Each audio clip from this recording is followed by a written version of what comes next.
একটা ছেলে একটা মেয়েকে বিয়ে করতে গেলে কত টাকা ইনকাম করতে হবে তুমি একটু বললে ভালো হয় আমার। দেখো, ইনকাম তো অবশ্যই করতেই হবে আজকালকার দিনে। তো যেটা আজকালকার দিনে মেয়েরা বেশি চায় সেটা হচ্ছে সম্মান, ভালোবাসা, সময় আর যত্ন। এই চারটে যদি ঠিকঠাক করে চলে, আই থিঙ্ক আর কিছু লাগবে বলে মনে হয় না।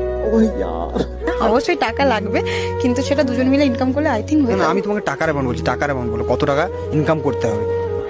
ওইভাবে তো বলা তো সম্ভব না। তাও বলছি 15-20 হলে তো আরামসে হয়ে যাবে, দুজন মিলে তারপর কামালে হয়ে যাবে আশা করছি। 15-20 টাকায় আজকালকার দিনে কিছু হবে আচ্ছা তোমার মনে হয়? দেখো, এর থেকে বেশি আমি বিয়ে করলে তো নিশ্চয়ই 24-25 বছরের ছেলেকেই বিয়ে করবো, বা 26, এর বেশি তো না। তো সেরকমই বিয়ে করবো। তো আমার বাবা এখন 50 বছরের, তো আমার বাবা যখন 24-25 বছরের ছিল, তখন কি আমার বাবা 1 লাখ টাকা ধরো বা এর থেকে বেশি কামাতো? আগে সেটা আমাকে বলো তো। তো আমি কি করে চাইবো যে আমি যাকে বিয়ে করবো সে মাসে এত টাকা পাবে, এত এত এত, এই আশা করা উচিত না।